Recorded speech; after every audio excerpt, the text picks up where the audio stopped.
Legends say that when Cleopatra first appeared before Julius Caesar, she arrived not as a queen, but as a secret, smuggled into his presence rolled inside a carpet.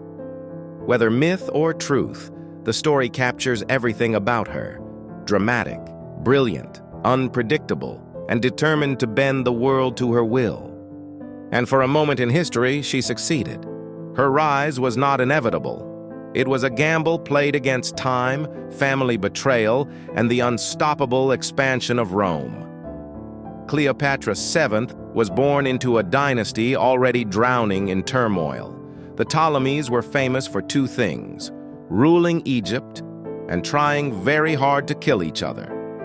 She inherited a kingdom that was fractured, bankrupt, and targeted by every ambitious Roman general who glanced across the Mediterranean. But Cleopatra was different.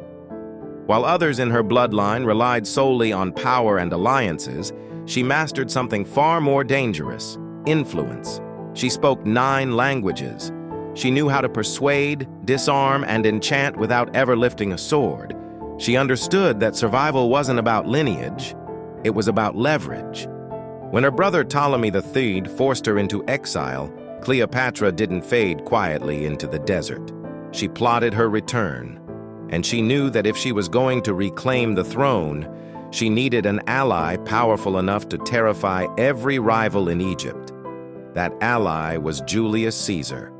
Their meeting didn't just change her life, it changed the future of 2 civilizations. Caesar restored Cleopatra to the throne, but more importantly, he saw in her a mind as sharp and strategic as his own.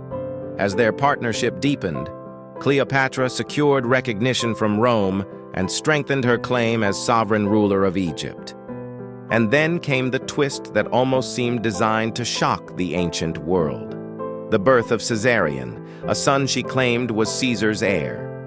If true, it meant the future of Rome and Egypt were entwined in the body of a single child. Some Romans whispered in fear. Others whispered in outrage. Caesar, however, did not deny him. With Caesar at her side, Cleopatra's influence soared. But everything changed on the Ides of March.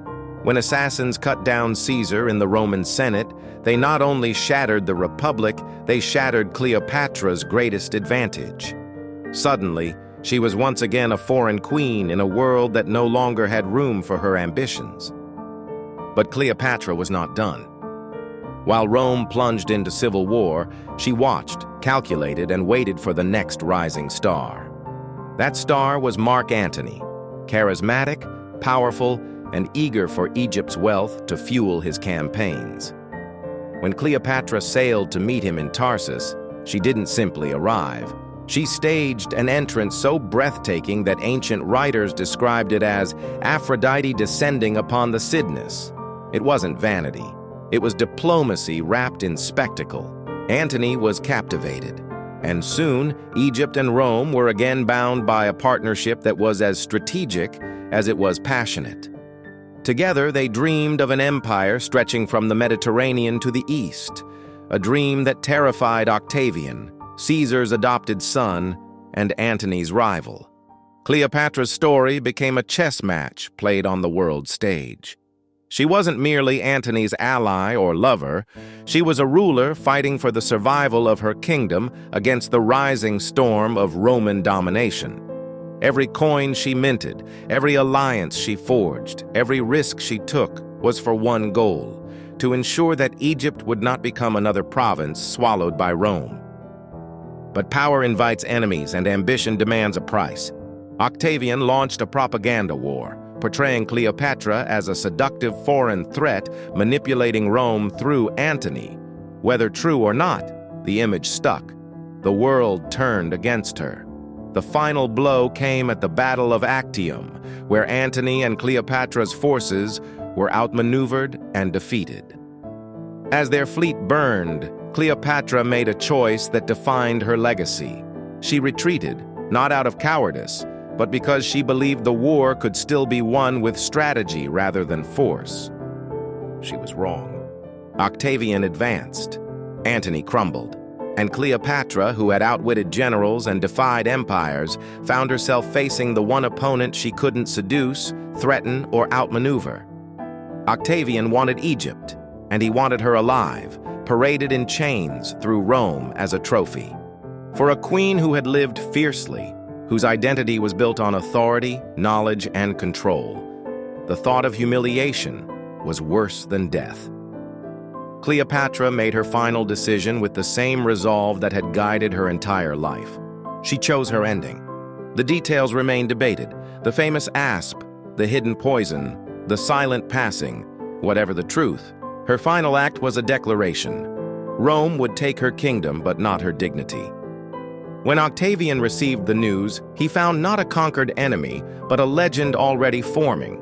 Cleopatra's death marked the end of the Ptolemaic dynasty, the end of pharaonic rule, and the beginning of Egypt as a Roman province.